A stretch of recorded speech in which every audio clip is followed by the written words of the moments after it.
اعوذ باللہ من الشیطان الرجیم، بسم اللہ الرحمن الرحیم، الحمدللہ رب العالمین، الصلاۃ والسلام علی اشرف الانبیاء والمرسلین، سیدنا و نبینا ابی القاسم محمد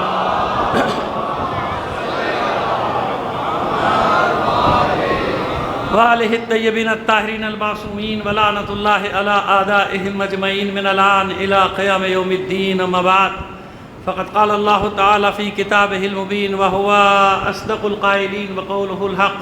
بسم اللہ الرحمن الرحیم، ولما رأى المؤمنون الاحزاب قالوا هذا ما وعدنا اللہ ورسولہ صدق اللہ ورسولہ وما زادهم الا ایمانا وتسلیما۔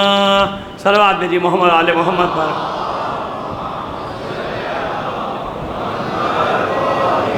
ایک بار اور اس سے بہتر انداز میں بلند آواز سے صلوات بھیجیے گا۔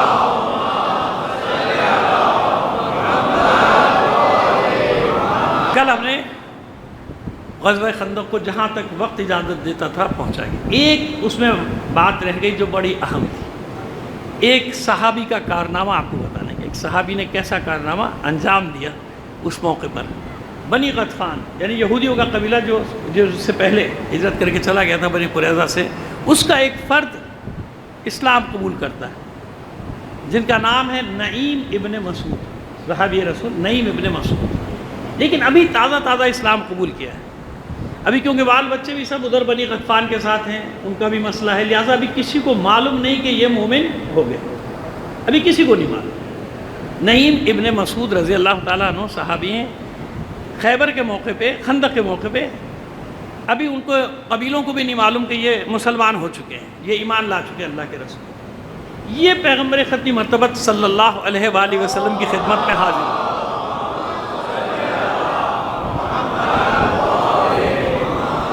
حاضر ہونے کے بعد فرماتے ہیں کہ اے اللہ کے رسول، اگر آپ اجازت دیں اور مناسب سمجھیں تو ان میں سے ابھی کوئی بھی نہیں جانتا کہ میں مسلمان ہو چکا ہوں، مجھے اجازت دیں میں جا کر ان میں جدائی ڈالنے کی کوشش کروں۔ یہ جو بنی قریظہ اور ان سب کا اتحاد بنا ہوا ہے، میں کچھ کام کر سکتا ہوں اس سلسلے میں، اگر آپ اجازت دیں گے۔ تو اللہ کے رسول نے انہیں اجازت دی۔ دیکھیے یہ وہ تاریخی واقعہ ہے جو تاریخوں میں رقم ہے، ٹھیک ہے نا؟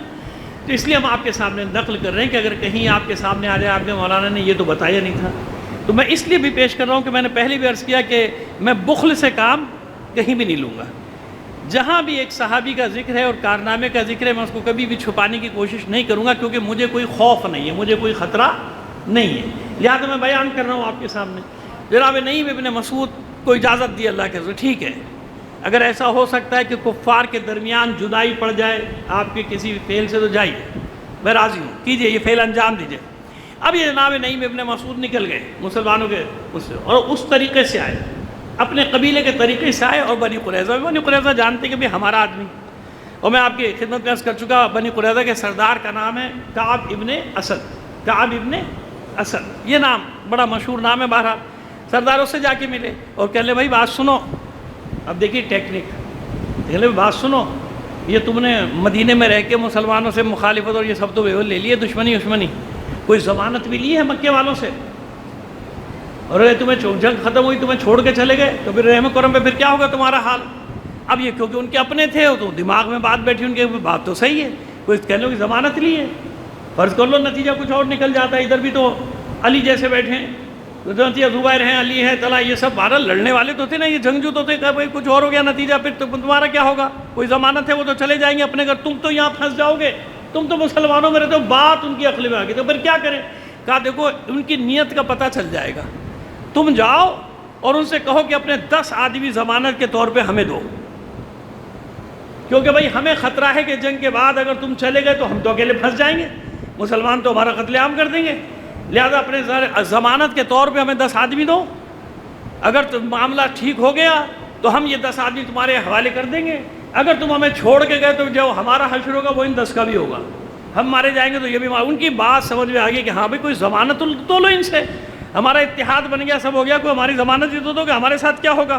بات ہو گئی، ان کو یہ پٹی پڑھا دی کہ ان سے جا کے 10 آدمی ضمانت لے لو، رکھ لو، نہیں دیں تو سمجھ لو نیت خراب ہے، اگر وہ نہیں دیں تو سمجھ لو کہ نیت خراب۔ اب ادھر گئے، اور جو سردار ہیں جانتے ہیں کلمہ نہیں پڑھانا ابھی تک، کون ہیں؟ حضرت ابو سفیان، حضرت ابو سفیان سے ملے وہاں بنی غطفان، ان کے قبیلے کے لوگ جانتے ہیں، ہاں بھائی وہ سب ایک دوسرے کو جانتے نہیں۔ ابن مسعود کہنے لگے بھائی مجھے یہ بنی قریظہ کے حالات ٹھیک نہیں لگ رہے، انہی نے ساز باز کر لیے مسلمانوں سے، اور یہ تمہارے 10-12 آدمی پکڑ کے ان کے حوالے کر کے اپنی جان چھڑانا چاہ رہے ہیں۔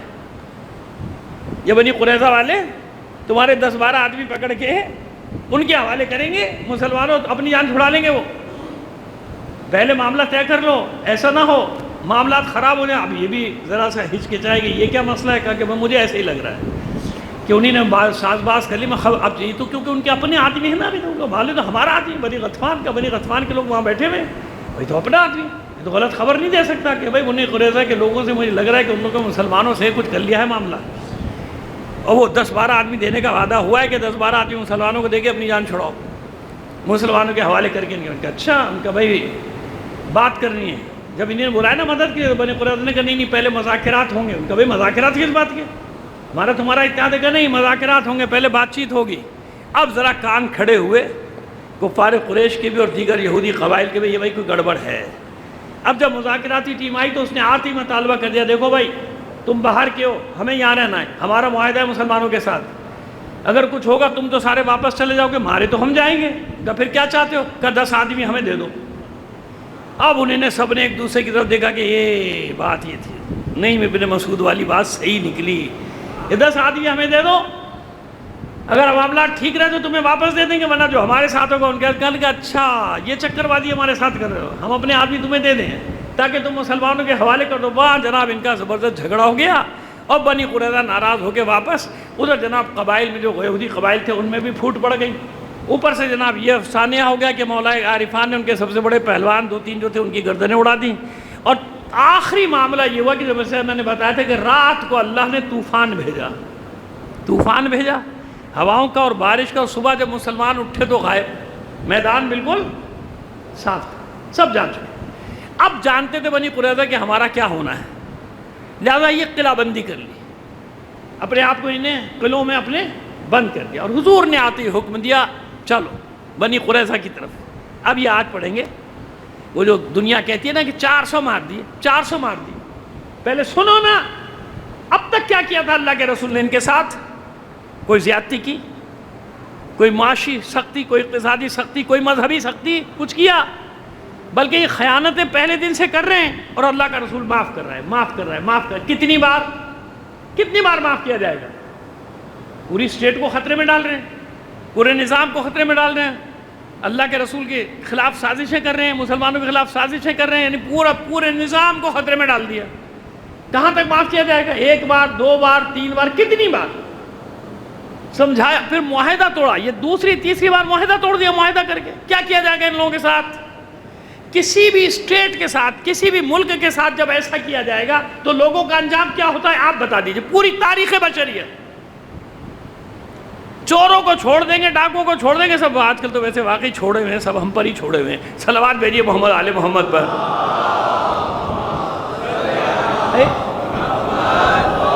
سب کو چھوڑ دیں گے، لیکن غدار کو یہاں بھی بھائی ہے یا نہیں، لیکن غدار کی سزا تو یہی ہے نا، یہ ثابت ہونا الگ بات ہے کون غدار ہے کون نہیں ہے، لیکن غدار کی سزا کیا ہے شروع سے آج تک؟ اور بھیانک سزائیں تھی پہلے تو، اذیتناک طریقوں سے مارا جاتا تھا، جلایا جاتا تھا، ٹکڑے ٹکڑے کیے جاتے تھے اذیتناک طریقوں سے، ان کے بال بچوں کو بھی، ان کو بھی، سب کو جلا دیا جاتا تھا، مال املاک لوٹ لی جاتی تھی ہر قوم میں۔ آج بھی یہی ہے، جاسوسوں کو چھوڑ دیں گے دوسرے ملکوں کے، جاؤ بھی جاسوس ہے، جاسوس کے بدلے جاسوس جاؤ تبادلہ۔ غداروں کو نہیں چھوڑا جاتا پوری دنیا میں۔ آج بھی سزا کیا ہے غداروں کی؟ وہ نعرے کو لگا رہے ہیں تو نعرے کی طرح لگاؤ بھائی، پھر پورا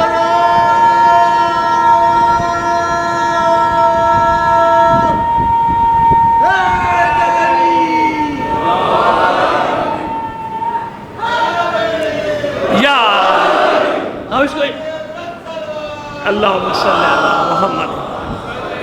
سیدھی بات ہے بھائی، ہم آپ سے نعرے تھوڑی مانگ رہے ہیں، لیکن بھائی نعرہ لگاؤ تو پتہ تو چلے نعرہ لگائے، بے ڈھنگا نعرہ تو نہیں ہونا چاہیے۔ صلوات بھیجیے محمد آل محمد پر۔ آئیے تو پہلے بات کو سمجھنے کی تو کوشش کرو، شور مچانا شروع کر دیتے ہو، اور یہ زیادہ تر وہ کر رہے ہیں، لیبرل، سیکولر، پہلے وہ اپنے آپ کو سوشلسٹ کہتے تھے، اب وہ اس کی ختم ہو گئی باری، اس کے بعد بچ گئے تو سیکولر بن گئے وہی لوگ، وہی لیبرل بن گئے ہیں، وہی اپنا لیبل بدلتے رہتے۔ یہ کون سی دوستی ہے؟ یہ کون سی محبت کا انداز ہے؟ وہاں یہ ہو رہا ہے سڑکوں پہ علیہ اعلان، وہاں کی حکومت نے روکا جا کے ہٹاؤ جھنڈا، وہاں کی حکومت نے روکے ترانے بند کرو۔ ایسا نہیں کرو، ایسا نہیں کرو، سب سمجھتے ہیں لوگ، بے وقوف نہیں سمجھو۔ ہاں کچھ ڈرے سہمے ہوں گے تمہاری وجہ سے، بھائی سیدھی سی بات ہے نا، کہ پتہ نہیں کیا کر دو، کب غدار قرار دے کے کیا کر دو، بھائی پتہ تو ہے نہیں تمہارا کچھ۔ ہاں کسی کو بھی غدار قرار دے دو، یہاں تو سب سے آسان کام یہ غدار، تو کھوج کے ناخن لو، ایام دیکھا کرو اور دیکھو سوچو کیا کر رہے ہو۔ وہاں تمہاری محبت کے ترانے بج رہے ہیں، تمہاری محبت کے گن گا رہے ہیں، یہاں تم یہ کر رہے ہو کہ تصویر ہٹا دو۔ ہزاروں معصوم بچوں کے ٹکڑے اڑ گئے گوشت کے، تمہیں درد نہیں ہوا اور نہ ہو رہا ہے۔ ہزاروں بے گناہ عورتوں کو مار دیا گیا، ہزاروں اسکول تباہ کر دیے گئے، کوئی درد نہیں ہوا تمہیں؟ صلوات بھیج دیجئے محمد آل محمد پر۔ تو ذرا دھیان سے ایسے چلو کہ کل منہ دکھانے کے قابل رہیں سب ایک دوسرے کو۔ ایسا نہ کرو، ایسا نہ کرو۔ دلوں میں جو بستے ہیں، تم چاہتے ہو، تم سمجھتے ہو کھمبوں سے تصویریں اتار کے تم ان کو دلوں سے نکال دو گے؟ ایسا تو وہ بھی نہیں کر سکے۔ اب میں کیا نام لوں، کیا تمہیں شباب دوں، آگ لگ جائے گی تمہیں اگر میں نے ملا دیا ان سے تو۔ صلوات بھیجیے محمد آل محمد پر۔ اب سمجھ میں آیا غزوہ بنی قریظہ کیا پس منظر سمجھ میں آ رہا ہے؟ یہ بچوں کے سامنے اس لیے جوانوں کے سامنے کہہ رہا ہوں کہ یہ بہت سوشل میڈیا پہ چلتا ہے، اسی وقت ختم ہو جاتا ہے یہ انقلاب۔ سمجھ میں آ رہی ہے ہماری بات؟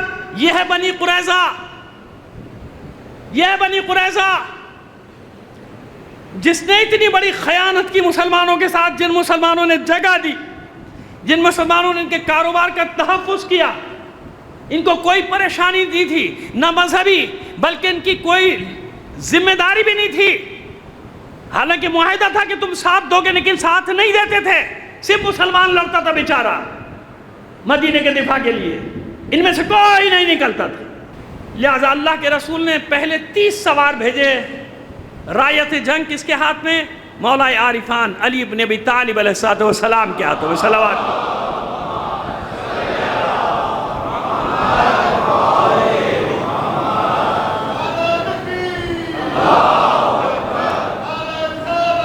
یا رسول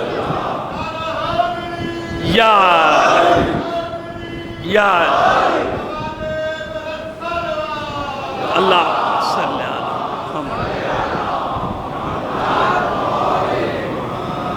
اب مولا عارفان دوڑتے ہوئے تیزی سے گئے ہیں اور ان کے قلعے کے سامنے آپ نے اپنے لشکر کو ٹھہرایا۔ جیسے یہودیوں نے دیکھا پتھراؤ اور تیر باران تو اپنی جگہ، ان بدبختوں نے پیغمبر ختمی مرتبت کی شان میں زبانی گستاخی شروع کر دی، بس زبانی جس کو کہتے ہیں، اور بس زبانی سے آگے بڑھ کر کہہ دوں تو فحش کلامی۔ اور اب مولا عارفان جانتے ہیں کہ پیچھے اللہ کے رسول آ رہے ہیں، آپ واپس دوڑے، رسول کو راستے میں روکا کہ آپ نہ جائیے، میں سنبھال لوں گا۔ کہا کہ میں کیوں نہ جاؤں؟ کہ وہ بس زبانی کر رہے ہیں، زبان سے استعمال نہیں کر رہے آپ کے لیے؟ تو حضور نے مسکرایا کہ نہیں علی، جب میں وہاں پہنچ جاؤں گا مجھے دیکھ کے ان کی زبانیں بند ہو جائیں گی، پھر وہ یہ بد کلامی نہیں کریں گے، تم اطمینان رکھو۔ یعنی مولا کوئی گوارا نہیں تھا کہ وہ بس زبانی کریں اور رسول سنیں اور علی موجود ہوں سنیں۔ خیر رسول نے پھر پڑاؤ ڈالا، پیغام بھیجا کہ بھئی آ جاؤ، خیریت تمہاری سی میں۔ انہوں نے دوسرے کام شروع کر دیے، مارا ماری شروع کر دی، نکلتے تھے، پتھراؤ کرتے تھے، تیر مارتے تھے، بھاگ جاتے تھے، اندر تیر مارتے تھے، بھاگ جاتے تھے۔ صلوات بھیجے محمد آل محمد پر۔ سمجھیے سب وہ بنی غطفان کا حی ابن اخطب یاد ہے نا، جس نے آ کے ان کو بھڑکایا تھا، وہ اپنے وعدے کے مطابق ان کے ساتھ تھا، وہ ان کے ساتھ تھا۔ اور ان کا اپنا سردار کعب ابن اسد جانتا تھا کہ اب مصیبت تو آ گئی، اب مصیبت آ گئی۔ پیغام بھیجا اس نے اللہ کے رسول کی خدمت میں، کبھی ایسا ہے کہ آپ ہمیں نکل جانے دیجئے، ہم اپنے مال مویشی جو بچوں جو پہلے بھی قبیلے گئے تھے نا، آپ ہمیں جانے دیجئے، ہم یہاں سے چلے جائیں گے، مدینہ خالی کر دیں گے۔ اور رسول نے کہا نہیں، پہلے سرنڈر، یہ فیصلہ اب ہمارے ہاتھ میں کہ ہم تمہارے ساتھ کیا کریں. یہ تو ہم جانتے ہیں نا. پہلے نیچے آ جاؤ. نہیں آئے. اس نے نواش ابن قیس کو بھیجا. ان کا جو ایک کارندہ تھا اس کا نام ہے نواش ابن قیس. اس کو بھیجا کہ جاؤ کچھ مذاکرات کا راستہ نکالو. تو اللہ کے رسول نے ابو لبابہ انصاری، ابو لبابہ وہ ستون توبہ جن کے نام سے ہے نا مسجد نبی میں مشہور ہے، ان کو بھیجا آپ جائیے. اچھا ظاہر ہے کہ مدینے کے لوگ تھے نا، ایک دوسرے سے تعلقات تو تھے نا، مراسم بھی تھے، تجارت بھی تھی، سب تھا آپس میں، سارا صدیوں سے آباد تھے، ساتھ چل رہے تھے لوگ. خزرجی، بنی اوس، بنی خزرج اور یہودی تین ہی تو اکائیاں تھیں جو میں پہلے آپ کو بتا چکا ہوں پہلی مجلس میں. 3 اکائیاں تھیں جو مدینے میں آباد تھیں. وہ جناب سب کے بعد اب یہ ابو لبابہ انصاری کو بھیجا. وہاں پہنچے تو پوچھا کعب ابن سعد نے کہ بھائی کیا آپ کا مشورہ کیا؟ انہیں یہ کہا تھا کہ ہم مشورہ کرنا چاہتے ہیں، ابو لبابہ انصاری کو بھیج دیجئے. ابو لبابہ انصاری چلے گئے نواش ابن قیس کے ساتھ. تو اس نے پوچھا کہ بھئی تمہارا مشورہ کیا ہے، ہم سرنڈر کریں یا نہ کریں پیغمبر کے سامنے؟ تو اس نے کہا کر دو، سرنڈر کر دو، لیکن ہاتھ سے اشارہ کیا سرنڈر تو کر دو گے لیکن مارے جاؤ گے. اب یہ ایک طرح سے خیانت تھی نا. یہ اشارہ کر کے آگے، جو اشارہ کر کے آئے بہرحال وحی کے ذریعے اللہ کے رسول کو تو معلوم ہوا. تو آیت بھی اس پر آئی تھی کہ اللہ اور اس کے رسول کے ساتھ خیانت نہ کرنا. لیکن خیر یہ گئے ستون توبہ سے اپنے آپ کو باندھا، اس یعنی ستون سے باندھا، بعد میں ستون کا نام ستون توبہ ہو گیا جو اب تک موجود ہے. باندھا، توبہ کی، اللہ نے قبول کی. اللہ خیر صلی اللہ نے قبول کر لی. ٹھیک ہے، رسول نے کہا کہ توبہ قبول. اب کیا کیا جائے؟ تو کعب ابن اسد نے قلعے کے اندر قوم کو جمع کیا، کہا کہ 3 باتیں رکھ رہا ہوں تمہارے سامنے، 3 میں سے ایک پہ عمل کر لو تمہاری نجات ہے. قوم جمع. کیا کریں؟ کہ دیکھو پہلی بات تو تمہیں صاف صاف بتا دوں کہ کتابوں میں اس کا ذکر ہے اور یہ اللہ کا سچا نبی ہے. یہ اللہ کا سچا نبی ہے. کتابوں میں ذکر ہے، توریت میں ذکر ہے، زبور انجیل میں سب میں ذکر ہے. لہذا سب ایمان قبول کر لو، کلمہ پڑھ لو، اسلام لے آؤ، جان بچ جائے گی. ان کا نہیں اپنا دین چھوڑ دیں. تو بڑے سخت ہوتے نا، اپنا دین تو نہیں چھوڑ، یہ تو نہیں ہو سکتا. کہ دوسری بات، اپنی عورتوں بچوں کو اپنے ہاتھ سے قتل کر دو اور پھر مسلمانوں پہ حملہ کر دو، لڑو.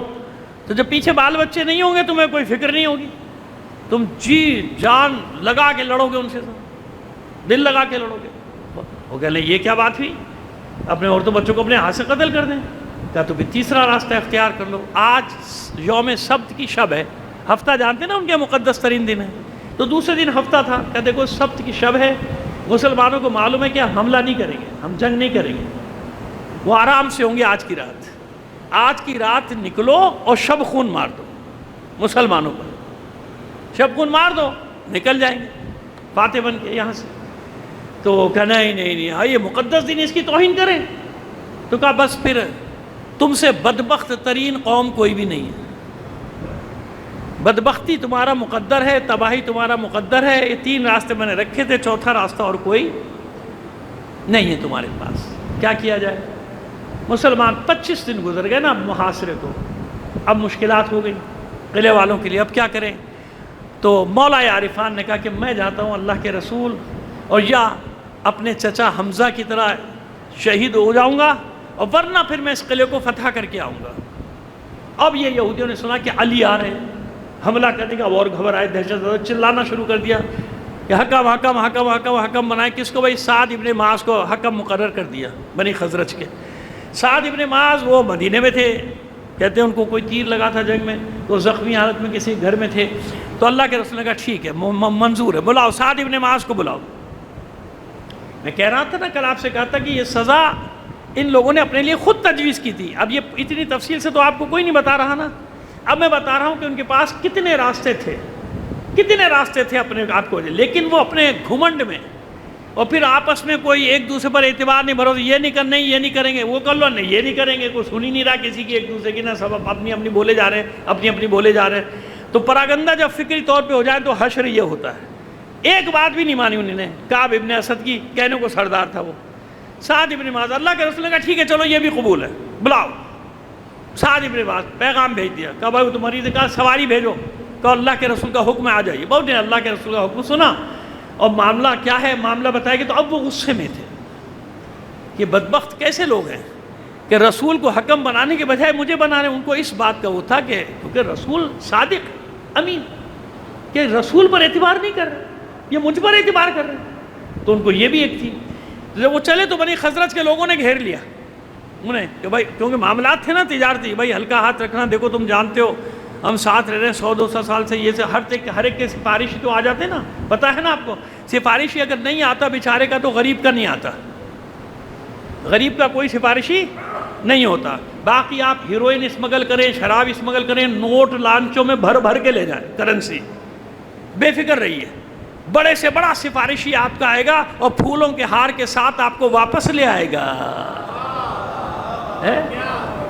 لوگوں کے مرنے پہ پھولوں کی چادریں چڑھائی جاتی ہیں، بدبختوں کے زندہ جنازوں میں پھولوں کی چادریں چڑھائی جاتی ہیں. صلوات کریے محمد آل محمد پر. تو سمجھ میں آ گئی بات کہ چوروں کا سفارشی ہوگا، ہیروئن بیچنے والوں کے سفارشی ہوگا، بلکہ وہ پیچھے ہی ہوں گے بڑے بڑے، وہ سارے ہوں گے، ہر ایک کے. غریب آدمی کا اس کو 10 قانون پہلے پڑھاتے رہے، دیکھو یہ قانون، سارے قانون بیچارے کے لیے جس کی جیب میں پھوٹی کوڑی بھی نہیں ہے. باقی آپ جانتے ہیں سب کے لیے بیٹھے ہوئے پیچھے بابا بیٹھے ہوئے. کون بیٹھے ہوئے؟ بابا اور بابے بیٹھے ہوئے ہیں. صلوات بھیجیے محمد آل محمد پر.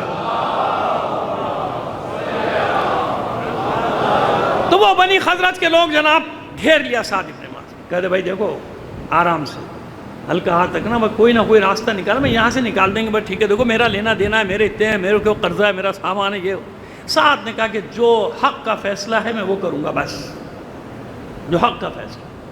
نہیں لفٹ کرائی، آ گئے، کیونکہ اللہ کے رسول کا حکم ہے. اللہ کے رسول نے کہہ دیا آئیے آپ جو فیصلہ کریں. یہودیوں سے کہا کہ اب مانو گے جو یہ فیصلہ کریں؟ ہاں بالکل، ہم نے حکم بنایا. اور کعب ابن اسد نے ایک بار پھر اپنی قوم سے کہا کہ تم نے اپنی قبریں خود کھود لی، تم نے خود کھود لی قبریں. بدبخت ہے جو تمہارے درمیان میں ہے، بدقسمت ہے، بد نصیب ہے جو تمہارے درمیان میں ہے.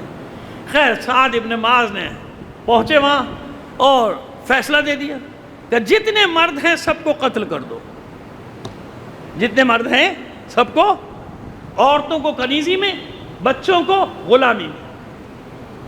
فیصلہ ہو گیا. اب قتل کرنا شروع کیا گیا. تو حی ابن اخطب مولا کائنات کے ہاتھوں قتل ہوا. تو جانتے ہیں اپنے قتل پہ کیا کہتے ہیں، کیونکہ خود لی تھی نا موت، خود خیانت کی تھی، خود سب کچھ کیا تھا. تو کہتا ہے ایک شریف ترین انسان کے ہاتھوں یہ شریفانہ قتل ہے. یعنی ہم پر کوئی ظلم نہیں ہو رہا، جو ہم نے کیا تھا وہ ہمارے سامنے. یہی کعب ابن اسد کہتا ہے یہ بدبختی ہم نے خود اپنے سر لی، خیانت کر کے، غداری کر کے. عمل ہو گیا، لیکن کوئی تاریخ بتا دیجئے کہ مسلمانوں نے ان کی عورتوں اور بچوں کو کنیزی اور غلامی میں لے لیا. حالانکہ فیصلہ کیا ہوا، مردوں کو مار دیا جائے، قتل کر دیا جائے، مال املاک لوٹ لی جائے، مسلمانوں میں تقسیم کر دی جائے، عورتوں کو کنیز، مردوں کو غلام. لیکن ایسا نہیں ہوا.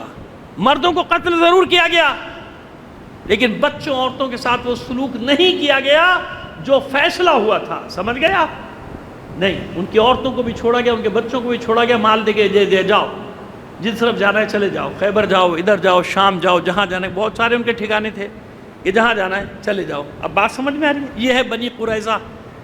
اس لیے میں نے اس عنوان کا انتخاب کیا تھا آپ کے اشرے کے، کہ وہ چیزیں جو شک میں مبتلا کرتی ہیں ہمارے بچوں کو، ان کے شکوک و شبہات کو دور کر دو. اور اب بھی کسی کو شک ہے، مسئلہ نہیں، زندگی نہیں، اشرے ثانی بھی پڑھوں گا نا نیو رضویہ میں، پرانی رضویہ میں، تو وہاں بھی میں نے موضوع ایسے رکھے، اطمینان رکھے. زندگی شرط ہے، سانسوں کا تو بھروسہ نہیں ہوتا، کب ہے زندہ آدمی کب نہیں ہے، لیکن انشاءاللہ اطمینان رکھیں. اور بھی شکوک و شبہات ہیں، وہ بھی رفع ہوں گے آپ کے. مگر یاد رکھیں کہ مسلمانوں نے قتل و غارت نہیں گری نہیں کی، مسلمانوں کے خلاف.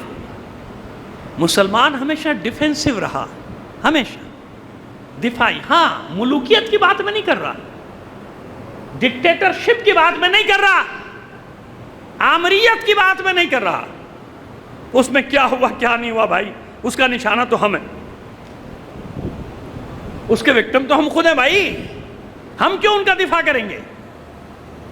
نشانے پر تو ہم خود ہیں. ہم تو بات کریں اس اسلام کی جو اسلام اصلی حالت میں آیا ہے، اور انشاءاللہ آخری زمانے میں بھی اصل حالت میں ہی ظاہر ہوگا. اور ظاہر ہونا شروع ہو گیا ہے نا. کوئی کتنا ہی شور مچاتا پھرے سوشل میڈیا پہ، اس سے پریشان مت ہو، مت پریشان ہو. میں جانتا ہوں نا کیا ہو رہا ہے دنیا میں اس وقت. یہ کیوں بھاگ رہے ہیں تیزی سے پیچھے؟ کیونکہ ان کو معلوم ہے کہ جتنا یہ لڑائی آگے جائے گی بیڑا غرق ہمارا ہی ہوگا. کیونکہ اب انہیں سمجھ میں آیا کہ یہ جتنا مرتے ہیں ان کا دین اتنا زندہ ہوتا ہے. وہ پہلے اس کے سابق افسر سمجھانا چاہ رہے تھے کہ وہ بھائی پہلے کربلا پڑھ لے پھر ان سے لڑیو، پہلے کربلا پڑھ لے. یہ وہ نہیں ہے جو تو سمجھ رہا ہے. یہ نہیں سمجھ کہ تو یہ مرنے سے پیچھے ہٹ جائے. یہ مرنے کے بعد اور ان میں بجلی دوڑنے لگتی ہے اور ان میں پاور آ جاتا ہے. شہید پاور دے کے جاتا ہے، شہید طاقت دے کے جاتا ہے. طاقت دے کے گیا کہ نہیں گیا؟ دیکھ لیا ہوں کہ ان سے نہیں لڑا جا سکتا، کیونکہ ان کے جتنا مارے یہ اتنا ہی ابھرتے چلے جاتے ہیں، ابھرتے چلے جاتے ہیں. اگر ہمیں ختم ہونا ہوتا تو ہم کربلا میں ہی ختم ہو گئے ہوتے دوست. اگر ہم ختم ہونا ہوتا تو حسین سے قیمتی جانے کوئی، ہم جب ہی ختم ہو گئے ہوتے. وہ معصوم امام، وہ خانوادہ اہل بیت، وہاں بھی تو یہی ہوا. نہ شیر خوار کو دیکھا گیا، نہ 90 سال کے بزرگ کو دیکھا گیا، نہ اہل حرم کو دیکھا گیا، خواتین کو دیکھا، نہ یہ دیکھا گیا کہ رسول زادیاں ہیں، نہ یہ دیکھا گیا کہ یہ رسول زادے ہیں، نہ یہ دیکھا گیا کہ یہ اہل بیت ہیں. نہ چھوٹا نہ بڑا، کسی قسم کی کوئی تمیز نہیں تھی. بس منزل پر آ گیا.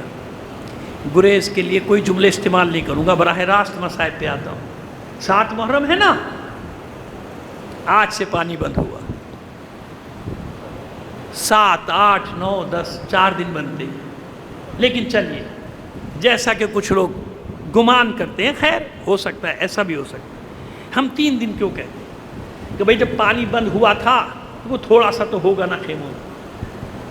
دوپہر تک چند گھنٹے تو گزارا ہو گیا ہوگا، لیکن زیادہ دیر نہیں چل سکتا. کیونکہ آپ جانتے ہیں گرمیوں میں، سخت گرمی میں پانی کا استعمال کیسا ہو. اور جب پانی بند ہوا تو ایک ہستی ہے جو جانتی ہے کہ اب پانی ملنے والا نہیں. اس ہستی کا نام ہے حسین. حسین تو جانتے ہیں نا کہ اب یہ معاشرہ ختم نہیں ہوگا، پانی پر سے پہرا نہیں ہٹے گا اور اب پانی ملنے والا نہیں، اب پیاسے ہی سفر کا. تو یاد رکھیے، اگر میں سوال کروں کہ کربلا میں سب سے زیادہ پیاسا کون ہے تو جواب سکینہ نہیں ہے. اگر میں سوال کروں کہ کربلا میں سب سے زیادہ پیاسا کون ہے تو جواب علی اصغر بھی نہیں. اس کا ایک ہی جواب ہے، حسین حسین حسین. حسین سے زیادہ پیاسا کربلا میں کوئی بھی نہ تھا، کوئی نہیں تھا. ثابت کر دیتا. ایک واقعہ میں نے شہزادے علی اکبر کی شہادت میں چھوڑ دیا تھا آج پڑھنے کے لیے. یاد ہے نا، ایک موقع پہ شبیہ پیغمبر ایک حملے کو پسپا کر کے واپس آئے تھے، واپس پلٹے تھے حسین کی بارگاہ. آنے کے بعد داد طلب کی تھی، بابا میں نے کیسی جنگ کی؟ اور حسین نے مرحبا آفر خوب تعریفیں کی. ہاں میرے لال، بابا کی شمشیر زنی یاد دلا دی، بابا کی جنگ یاد دلا دی. خوش ہو گئے لیے. اور پھر کہتے ہیں بابا پیاس مارے ڈالتی ہے، اگر تھوڑا سا پانی مل جاتا نا ابھی جنگ کے نقشے کو پلٹ کر. ایسے ہی ہے نا. اب دیکھیے حسین جوانان جنت کا سردار، میں کہوں کہ مالک جنت کا. امتحان کی منزل دیکھ رہے ہیں آپ حسین کی. کیا کہہ رہے ہیں اپنے بیٹے سے؟ بیٹا پانی کا بندوبست نہیں ہو سکتا. اچھا ایسا کرو اپنی زبان میرے منہ میں دے دو. علی اکبر نے اپنی زبان بابا کے منہ میں دی اور گھبرا کے واپس نکلا. اور کیا کہا تھا؟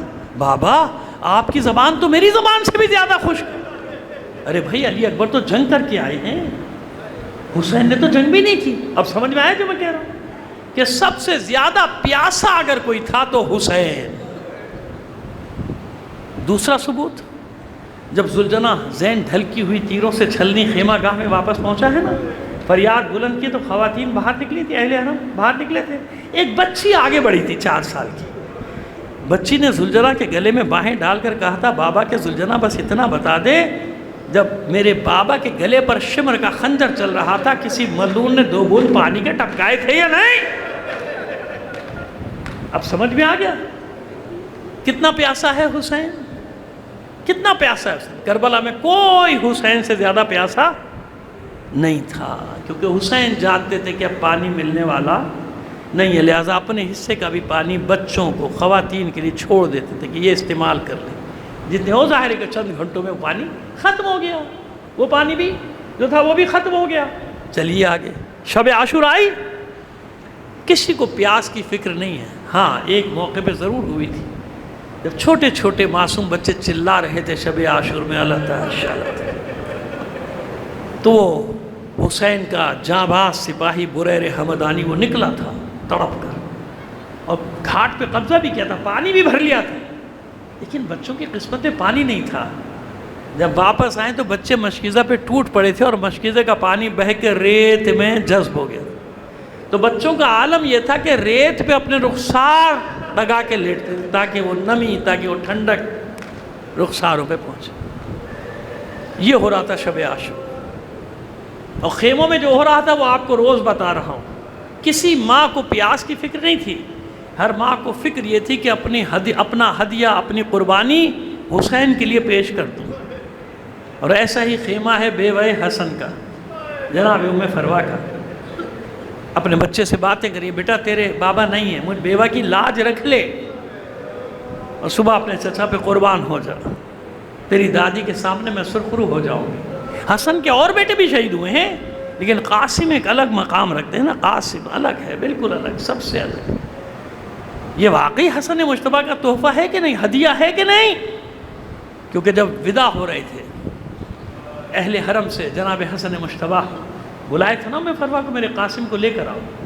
قاسم کو اپنے سینے پر لٹایا تھا حسن نے، اور کبھی سر کے بوسے لیتے تھے، کبھی آنکھوں کے، کبھی رخساروں کے، کبھی لبوں کے، کبھی گلو اقدس کے، کبھی سینے کے، کبھی بازو. کچھ سمجھ میں نہیں آتی یہ کیا ہے، لیکن میں تو یہی سمجھا ہوں کہ حسن شاید دیکھ رہے ہیں کہ کہاں کہاں گھوڑوں کی ٹاپیں میرے بچے کو لگیں گے. حسن دیکھ رہے ہیں کہ میرے بچے کا لاشا کیسے پامال کیا جائے گا. سمجھایا میں فرما کو، دیکھو ابھی یہ چھوٹا ہے، لیکن جب واقعہ کربلا ہوگا تو اتنا بڑا ہو جائے گا کہ تلوار اٹھا لے. اسے روکنا مت، اسے میدان میں بھیج دینا. اگر میرا بھائی روکے تو یہ میری وصیت، میری تحریر دکھا دینا بھائی کو. وہ تحریر وصیت کی صورت میں آخر تک قاسم کے بازو میں بندھی رہی.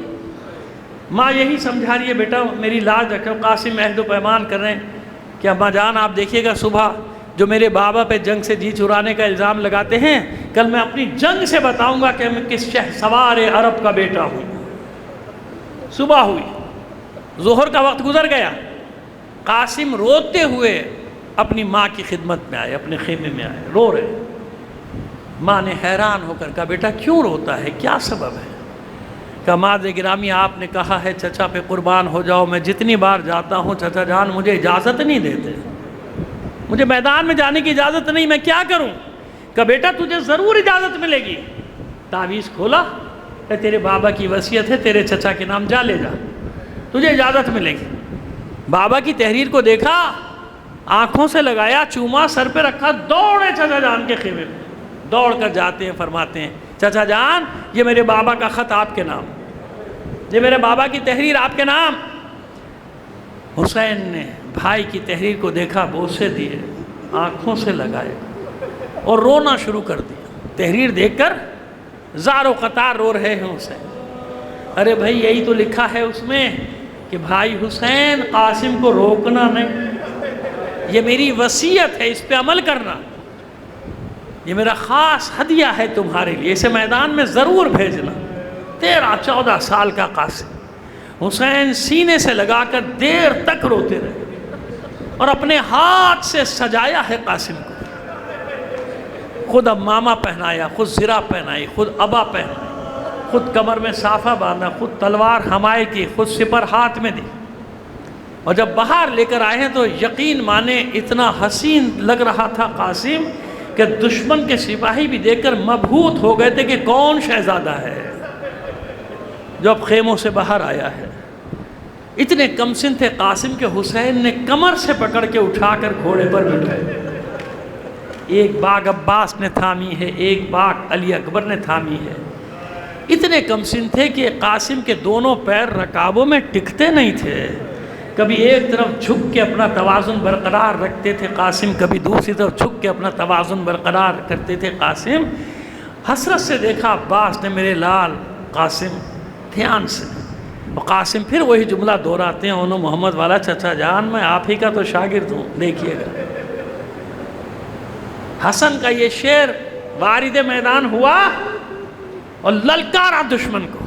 جو نہیں جانتا سنو، میں حسن مجتبیٰ کا بیٹا قاسم ہوں. میرے بابا پر جنگ سے جی چرانے کا الزام لگانے والوں آؤ، میری شمشیر کا مقابلہ کرو. میں تمہیں بتاؤں گا کہ میں کس شہ سوار کا بیٹا ہوں، میں کس شہ سوار عرب حسن کا بیٹا ہوں. ایسی رجس پڑی تھی کہ پسر سعد بھی ہل گیا. اس نے اپنی فوج کے سب سے بڑے پہلوان ارزق شامی کو کہا جا اس نوجوان کا سر اتار کر لا مقابلے کے لیے. ارزق نے بڑی حقارت سے دیکھا قاسم کو، معذرت کیونکہ مقتل کا لفظ ہے مجھے کہنا پڑ رہا ہے. حقارت سے دیکھا، کہتا ہے اس بچے کے مقابلے میں جاؤں گا. اس کے 4 بیٹے آئے تھے ساتھ، ایک سے کہا جا اس نوجوان کا سر اتار کے لیا. قاسم کے مقابلے پر آیا. قاسم نے پینترا دیا، اس کو داؤ دیا اور ایسا وار کیا کہ سر تن سے جدا. اور جب وہ ایسے ہی گھوڑے سے اس کا جسد جہنم کی طرف روانہ ہوا، مڑ کر دیکھا اپنے چچا حسین کی طرف، عباس کی طرف، اپنے بھائی علی اکبر کی طرف. بچے جب کوئی کارنامہ کریں تو بڑوں سے تعریف چاہتے ہیں نا. مڑ کے دیکھا مسکرا کے، ہاتھ اٹھا کے حسین نے تعریف کی، مرحبا بیٹا قاسم مرحبا. عباس چلائے بہت اچھا وار کیا قاسم. علی اکبر نے داد دی شاباش میرے بھائی بہت اچھی جنگ کر رہے.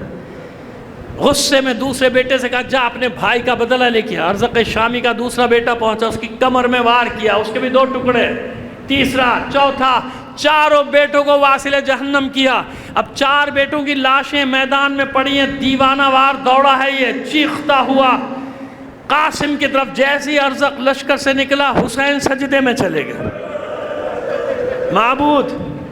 معبود قاسم کا لاشا اٹھاؤں گا، لیکن ہاشمی جوان ہے، ہاشمی ہے، ایک کے مقابلے میں اسے مغلوب نہ کرنا، ایک کے مقابلے میں شکست نہ ہو. عباس نے گھبرا کے آواز دی بیٹا قاسم بڑا نامی گرامی پہلوان ہے، ذرا دھیان سے. علی اکبر نے حوصلہ بڑھایا، میرے بھائی دیکھ کے دھیان سے. اور قاسم تیار ہوئے. جو ہی وہ دیوانہ وار آیا، جنگی پیترے بدلے، جنگی حربہ استعمال کیا، ایسا نپاتلا وار کیا کہ خود کو توڑتا ہوا، پیشانی کو چیرتا ہوا، اس کے سر کو 2 پھانکوں میں تقسیم کیا. وہ گھوڑے سے گرا. حسین سجدے میں گئے، عباس سجدے میں گئے، علی اکبر سجدے میں گئے شکر خدا بجا لانے کے لیے. لیکن اب جو سجدے سے سر اٹھایا تو قاسم نظر نہیں آیا. سجدے سے سر اٹھایا مگر قاسم نظر نہیں آیا. آواز دینی شروع کی، بیٹا قاسم بیٹا قاسم. کس طرف جانتے ہیں نا کیا ہوا؟ جو ہی ارزق گرا چلایا پسر سعد مار ڈالے گا یہ سب کو، حملہ کرو. ہزاروں کا لشکر ٹوٹ پڑا. قاسم ہزاروں کا لشکر اس تنہا قاسم پر ٹوٹ پڑا. پھر بھی میں نے بعض مقاتل میں پڑھا کہ اس حسن کے شہزادے نے 40 کو زخمی کر کے گھوڑوں سے گرایا، اور ان میں سے کئی واصل جہنم بھی ہوئے. لیکن یہ تنہا بچہ، یہ نوجوان کہاں تک لڑتا؟ غلبہ ہو گیا اس پر. اتنے زخم، سینکڑوں کا ہجوم ایک وقت میں اس پہ وار کر رہا ہے. جب گرنے لگے تو گرتے آواز دی یا ماں ہو ادرکنی، اے چچا جان بس اب میری مدد کیجئے. لکھا ہے مقاتل میں کہ جس طرح سے حسین قاسم کی آواز پہ دوڑے، کسی کے لیے ایسے نہیں دوڑے تھے. چلاتے ہوئے دوڑے، میرے لال قاسم میں آ رہا ہوں، بیٹا قاسم میں آ رہا ہوں. عباس دوڑے، علی اکبر دوڑے. سینکڑوں کے درمیان میں گرا ہوا ہے قاسم. حسین نے حملہ کیا، عباس نے حملہ کیا، علی اکبر نے حملہ کیا کہ قاسم کو کسی طرح ان کے درمیان سے نکالا جائے. میدان صاف ہو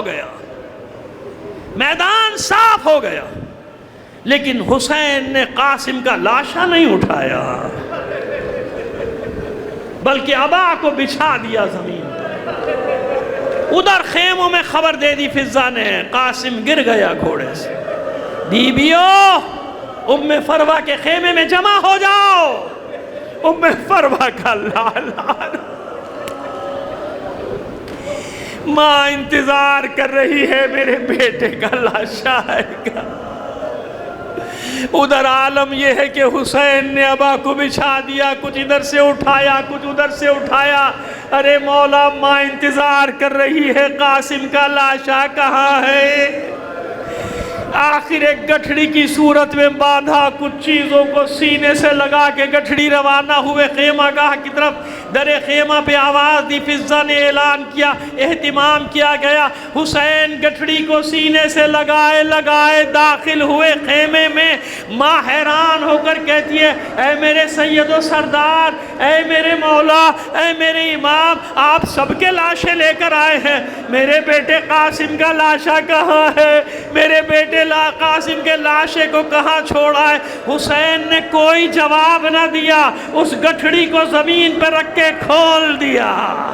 ارے عزادارو، کیسی مہندی کیسا صحرا، بس ماں کے ہاتھوں میں تو مہندی ہے قاسم کے خون کی، اسی خون سے اپنے بالوں کو خضاب کر رہی ہے ام فروہ۔